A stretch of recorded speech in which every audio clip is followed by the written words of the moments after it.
Hi. நம்ம Baleno car delivery எடுத்திருந்தோம். எல்லாருக்குமே தெரியும். ஆல்ட்ராஸ் புக் பண்ணதுலேருந்தே இந்த கேள்விகள் வந்துக்கிட்டே இருந்தது. பலினோ புக் பண்ணப்பயும் அளவுக்கு அதிகமாக இந்த கேள்விகள் வந்தது. கொட்டேஷன் எங்கே வாங்கினீங்க? ஃபைனல் ஸ்ட்ரக்சர் நெகோசியேட் பண்ணி எவ்வளோ கொண்டு வந்தீங்க? இன்சூரன்ஸ் எக்ஸ்டர்னல் இன்சூரன்ஸ் போடுறீங்களா? அது எங்கே போட்டீங்க? எவ்வளோக்கு போட்டீங்க? புக்கிங் அமௌண்ட் எவ்வளோ பண்ணீங்க? பேங்க்லேருந்து லோன் எவ்வளோ வாங்கினீங்க? அக்சசரிஸ் எவ்வளோக்கு பண்ணீங்க? இந்த மாதிரியான கேள்விகள் தான் வந்துக்கிட்டே இருந்தது. ஸோ இந்த வீடியோவில் தெளிவாக நான் சொல்கிறேன். டீட்டெயிலாக எந்த விதமான ஒளிவு மறைவுமே இல்லாமல் ஓப்பனாக எல்லா விஷயத்தையும் நான் ஷேர் பண்ணுறேன். நீங்கள் ஒரு ஃபஸ்ட் டைம் கார் பையராக இருந்தீங்கன்னா கண்டிப்பாக உங்களுக்கு இந்த வீடியோ யூஸ்ஃபுல்லாக இருக்கும். அதுக்கு முன்னாடி நம்மளோட கார் டெலிவரி வீடியோவில் எக்கச்சக்கமான சப்போர்ட் இருந்தது.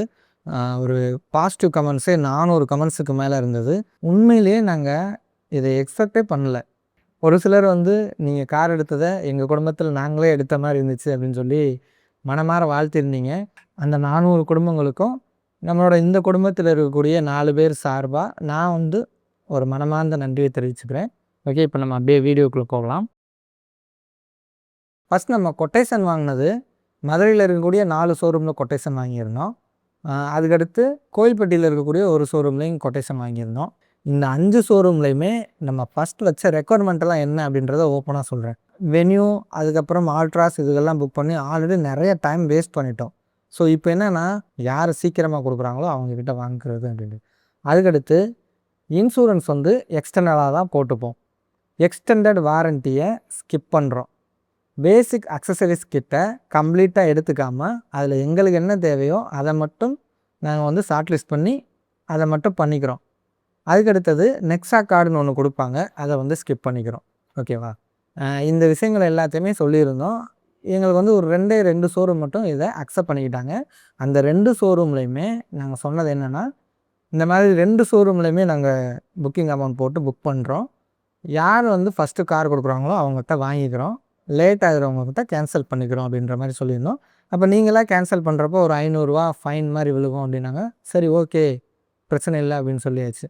ஸோ அந்த மாதிரி நம்மளுக்கு ஒரு ஷோரூமில் வந்திருந்தது எடுத்துகிட்டோம். இன்னொரு ஷோரூமில் கேன்சல் பண்ணி ஃபைன் அமௌண்ட்டும் பே பண்ணியாச்சு. ஓகேவா? இப்போது நம்ம வாங்கின ஷோரூமில் இருக்க டீட்டெயில்ஸை மட்டும் நான் உங்கள்கிட்ட சொல்கிறேன். ஓகேவா? எல்லா டீட்டெயிலையுமே நான் சொன்னேன்னா உங்களுக்கு வீடியோவும் லென்த்தாக இழுத்துட்டு போகும். பட் உங்களுக்கு யூஸ்ஃபுல்லாக இருக்கும். இருந்தாலும் அது ஏதோ கம்பேர் பண்ணி இவங்க தான் பெஸ்ட்டு அப்படின்னு சொல்கிற மாதிரி ஒரு கேட்டகரிக்குள்ளே வந்துடும். அது ப்ரமோஷன் மாதிரி ஆயிரும். சரிங்களா? அதனால் நம்ம யார்கிட்ட வாங்கினோமோ அந்த கொட்டேஷனை மட்டும் நான் கம்ப்ளீட்டாக சொல்கிறேன். ஃபஸ்ட் நம்ம எடுத்த எக்ஸோரூம் ப்ரைஸ் 5,98,852. ஓகேவா? அதுக்கப்புறம் road tax 81,201. Insurance 41,611. Basic accessories 10,593. Extended warranty 15,104. Nexa card 885. FASTag 800. On road பார்க்குறப்போ 7,49,046 ரூபா. இதுதான் அந்த ஷோரூமில் நம்மளுக்கு கொடுத்த கொட்டேஷன். ஓகேங்களா? இதில் நம்ம நெகோசியேட் பண்ணது நம்மளோட ரெக்குவயர்மெண்ட்லாம் சொல்லி நெகோசியேட் பண்ணியிருந்தோம். அந்த வகையில் இன்சூரன்ஸை ஸ்கிப் பண்ணியாச்சு. பேசிக் அக்சசரிஸை அதை ஸ்கிப் பண்ணியாச்சு. எக்ஸ்டெண்டட் வாரண்ட்டியும் ஸ்கிப் பண்ணியாச்சு. நெக்ஸா கார்டுமே ஸ்கிப் பண்ணியாச்சு. ஸோ இப்போ ஃபைனலாக நம்மளுக்கு எடுத்தது என்னென்னா, எக்ஸோரூம் 5,98,852, ரோட் டேக்ஸ் 81,201, ஃபாஸ்டேக் 800. இதுகளை மட்டும்தான் ஷோரூமில் நம்ம எடுத்தது. 6,80,853. அதுக்கடுத்து அக்சசரிஸ் செலக்டிவாக இது மட்டும் இருந்தால் போதும் அப்படின்ற மாதிரி சொல்லி எடுத்துக்கிட்டோம். 6,150க்கு அக்சசரிஸ் போட்டிருந்தோம். என்னென்ன அக்சசரிஸ்லாம் போட்டோம்னா, வீல் கேப் 2,000 ரூபா வந்தது. மட் ஃப்ளாப் 650 ரூபா. எஸ்க்ரோம் அந்த ஃப்ரண்ட்டில் இருக்கும் பாருங்களேன், அந்த க்ரோம் 2,000 ரூபா. Parcel tray 1,500. இவ்வளோ தான் நம்ம ஷோரூமில் பண்ணது. ஸோ ஃபைனலாக 6,87,003 ரூபா வருது. இதிலேருந்து நம்மளுக்கு 10,000 கேஷ்பேக் ஆஃபர் கொடுத்தாங்க. ஸோ அந்த வகையில் பார்க்குறப்போ 6,77,003 ரூபா இவ்வளோ தான் நாங்கள் ஷோரூமில் கொடுத்தோம். இதில் இன்னும் சேர்க்க வேண்டிய ஒரே ஒரு விஷயம் என்னென்னா, இன்சூரன்ஸ். அது நம்ம வெளியிலேருந்து போட்டிருந்தோம். அது எவ்வளோக்கு வந்ததுன்னா, டேக்ஸோடு சேர்த்து 21,620 ரூபாய்க்கு நம்ம எக்ஸ்டர்னல் இன்சூரன்ஸ் எடுத்திருந்தோம். ஸோ ஃபைனலாக இந்த காரை நம்ம எடுத்தது 6,98,623. இந்த அமௌண்ட்டுக்கு தான் நம்ம இந்த கார் எடுத்துருந்தோம். ஓகேங்களா? நம்ம அந்த டெலிவரி வீடியோவில் கூட சொல்லியிருப்பேன் லாஸ்ட்டாக 6,75,000 அப்படின்ட்டு. அது நம்ம இன்சூரன்ஸை சேர்க்காமல் சொன்னது. ஓகேங்களா? இதுக்கு அடுத்த கேள்வி என்னென்னா, இனிஷியல் அமௌண்ட் எவ்வளோ பே பண்ணீங்க? பேங்க் லோன் எவ்வளோக்கு வாங்கியிருந்தீங்க? எவ்வளவு ரேட் ஆஃப் இன்ட்ரெஸ்ட்டுக்கு பேங்க்கில் லோன் கொடுத்துருந்தாங்க, இந்த மாதிரி கேள்வியெல்லாம் கேட்டிருந்தீங்க. சிபில் ஸ்கோர் உங்களுக்கு அதிகமாக இருந்துச்சுன்னா அதனால் உங்களுக்கு என்னெல்லாம் அட்வான்டேஜ் இருக்குன்னா 90%க்கும் மேலே லோன் கொடுத்துருவாங்க. சரிங்களா? ஒரு சிலருக்குலாம் 100% கூட லோன் தர்றதா சொன்னாங்க. அதை பற்றி எனக்கு தெரியல. அதே மாதிரி ரேட் ஆஃப் இன்ட்ரெஸ்ட் வந்து உங்களுக்கு கம்மியான ரேட் ஆஃப் இன்ட்ரெஸ்ட்டில் பண்ணி கொடுப்பாங்க. ஸோ எனக்கு வந்து 7.8 இந்த ரேட் ஆஃப் இன்ட்ரெஸ்ட்டில் தான் நான் பேங்க் லோன் பண்ணினேன். நான் இனிஷியலாக பே பண்ண அமௌண்ட் வந்து 27,000 தான் இனிஷியல் அமௌண்ட் பே பண்ணேன். இது வந்து எல்லாருக்கும் இதே மாதிரி இருக்காது. நான் பிஸ்னஸ் லோன் நிறைய எடுத்து ரீபே பண்ணுறேன். அதனால் எனக்கு சிபில் ஸ்கோர் வந்து ஸ்ட்ராங்காக இருக்குது. ஓகே, இப்போ அடுத்த கேள்வி என்னென்னா, எத்தனை வருஷத்துக்கு பேங்க் லோன் எடுக்கலாம் அப்படின்ற மாதிரி கேள்வி கேட்டிருந்தீங்க. இனிஷியலாக நான் ட்ரை பண்ணது என்னென்னா, எனக்கு வந்து 1 வருஷத்தில் இந்த லோன் முடிஞ்சிடணும் அப்படின்ற மாதிரி நான் ட்ரை பண்ணேன். ஒரு 2-3 பேங்க்கில் கேட்டிருந்தேன். ஃபைனலாக நான் பிஸ்னஸ் லோன் எங்கே மெயின்டைன் பண்ணிக்கிட்டு இருக்கனோ அதே பேங்க்கில் தான் எனக்கு வந்து ஓகே நீங்கள் முடிச்சுக்கலாம் அப்படின்ற மாதிரி ஒரு ஐடியா சொன்னாங்க. பட் சில விஷயங்கள் என்னென்னா, நான் பிஸ்னஸ் லோன் வந்து சம்டைம்ஸ் அதை டாப் அப் பண்ணி எடுத்துகிட்டு அதை ரீபே பண்ணி இந்த மாதிரி விஷயங்கள்லாம் பண்ணுவேன். ஸோ அந்த காரணத்தினால எனக்கு அந்த 1 வருஷத்துக்குள்ளே முடிகிறதுக்கான லிமிட்டேஷன் அமௌண்ட் வந்து பத்தலை. 3 வருஷத்துலேருந்து 5 வருஷம் எடுத்தாலுமே எனக்கு வந்து அந்த லிமிட்டேஷன் ரொம்ப கம்மியாயிரும். ஸோ இப்போ நான் என்ன ஐடியா பண்ணேன்னா, எனக்கு வந்து அந்த பேங்க் மேனேஜர் அவங்க கொடுத்த ஐடியாவும் கூட இதுதான். என்னன்னீங்கன்னா, நான் 7 வருஷத்துக்கு லோன் போட்டிருக்கேன். ஓகேங்களா? இப்போ நான் 7 வருஷத்துக்கு கட்ட போடுறேன்னா கண்டிப்பாக இல்லை. பட் இருந்தாலும் நான் 7 வருஷத்துக்கு லோன் போடுறப்போ எனக்கு அந்த லிமிட்டேஷன் அமௌண்ட் வந்து மெயின்டைன் ஆகிட்டே இருக்கும். லிமிட்டேஷன் அமௌண்ட்னா என்னன்றது உங்களுக்கு தெரிஞ்சிருக்கும்னு நினைக்கிறேன்.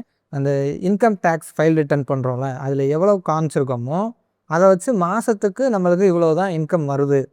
ஸோ அதிலிருந்து சம் அமௌண்ட்டு ஒரு 10 to 20% வந்து நம்மளோட வாழ்வாதாரத்துக்கு ஒரு 50,000 வருதுன்னு வச்சுக்கோங்களேன்.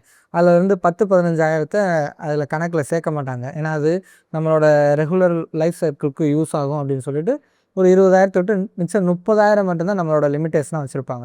இப்போ நம்ம அதுலேயுமே வேறு ஏதாவது பிஸ்னஸ் லோனு, பைக் லோனு அப்படின்ட்டு ஒரு இப்போ பிஸ்னஸ் லோன் ஒரு 10,000, பைக் லோன் ஒரு 10,000ன்னு போய்ட்டுருக்குன்னா அப்போ நம்மளோட லிமிட்டேஷன் வந்து வெறும் 10,000 தான் இருக்கும். அந்த 10,000க்கு தான் நீங்கள் அமௌண்ட் போட்டு அது எத்தனை வருஷம் வரைக்கும் பண்ண முடியுமோ அந்த மாதிரி தான் லோன் பண்ண முடியும். இதுதான் லிமிட்டேஷன். ஓகேவா? அப்போது நான் என்ன ஐடியா பண்ணேன்னா 7 வருஷத்துக்கு வந்து போட்டுட்டு அந்த பேங்க்கில் இந்த மாதிரி ஒரு ஆப்ஷன் எனக்கு இருந்தது. ஏன்னா நம்ம எக்ஸ்ட்ரா எவ்வளோ அமௌண்ட்னாலும் பே பண்ணிக்கலாம். இப்போ எனக்கு வந்து மாதம் எனக்கு 10,000 இஎம்ஐ வருது. அப்படி இருக்கிறப்போ நான் வந்து ஒரு 20,000மோ 30,000மோ பே பண்ணுறேன்னா அந்த 10,000 வந்து இஎம்ஐ போயிடும். மிச்சம் இருக்கக்கூடிய 20,000 வந்து அசலில் கழிஞ்சிடும். ஓகேங்களா? அப்போ அசலில் கழிஞ்சிருச்சுன்னா அசலில் இருக்க இப்போ 6,50,000ல் 20,000 கழிஞ்சிருச்சுன்னு வச்சுக்கோங்களேன். அடுத்த மாதம் வந்து அசல் நம்மளுக்கு 6,30,000 தான். ஸோ அதுக்கான வட்டி என்ன அந்த மாதிரி வந்துக்கிட்டே இருக்கும். இன்னொரு ஒரு விஷயம் என்னென்னா, நான் பேங்க் லோன் எடுத்த அந்த பேங்க்கில் வந்து ப்ரீ க்ளோசியர் அது வந்து எப்போ வேணாலும் பண்ணிக்கலாம் அப்படின்ற மாதிரி. ஒரு சிலர் வந்து 1 வருஷத்தில் பண்ணால் ஃபைனு, 6 மாதத்தில் பண்ணால் ஃபைனு அந்த மாதிரியெல்லாம் வச்சுருப்பாங்க. இவங்க வந்து நீங்கள் எப்போ அமௌண்ட் கிடைக்குதோ அப்போ நீங்கள் வந்து பண்ணிக்கலாம் அப்படின்ற மாதிரியும் சொல்லிட்டாங்க. ஸோ அந்த காரணத்தினால நான் தைரியமாக 7 வருஷம் போட்டுட்டேன். இதெல்லாம் வந்து நான் எப்படி இந்த விஷயங்கள்லாம் பண்ணினேன் அப்படின்ற ஒரு டீட்டெயில் தானே தவிர்த்துட்டு, இதே மாதிரியே உங்களுக்கும் பண்ணணும் அப்படின்ற ஒரு ஐடியாவோ அந்த மாதிரி நீங்கள் எடுத்துக்க முடியாது. ஏன்னா இது வந்து சிபில் ஸ்கோர், நீங்கள் பிஸ்னஸ் பண்ணுறீங்களா இல்லை மந்த்லி சேலரி பர்சனாக இருக்கீங்களா, இந்த மாதிரி விஷயங்களை பொறுத்து இது மாறிக்கிட்டே இருக்கும். ஸோ அதுக்கு தகுந்த மாதிரி நீங்கள் வந்து பிளான் பண்ணிக்கோங்க. ஸோ இந்த வீடியோ உங்களுக்கு யூஸ்ஃபுல்லாக இருந்திருக்கும்னு நினைக்கிறேன். யூஸ்ஃபுல்லாக இருந்தால் ஒரு லைக் போடுங்க. நம்மளோட சேனல் கண்டென்ட்டு உங்களுக்கு தேவைப்படுதுன்னு நினச்சிங்கன்னா மட்டும் சப்ஸ்கிரைப் பண்ணி வைங்க. ஏன்னா உங்களுக்கு வந்து ஒரு நோட்டிஃபிகேஷன் வரும். ஸோ உங்களுக்கு அதாவது உங்களுக்கு தேவைன்னா சப்ஸ்கிரைப் பண்ணிக்கோங்க. ஓகேவா? நெக்ஸ்ட் வீடியோவில் நம்ம காருக்கு external accessories, infotainment system, speaker இந்த மாதிரி எக்ஸ்டர்னல் அக்சசரிஸ்லாம் என்னெல்லாம் போட்டிருக்கோம் அப்படின்றத பார்க்கலாம்.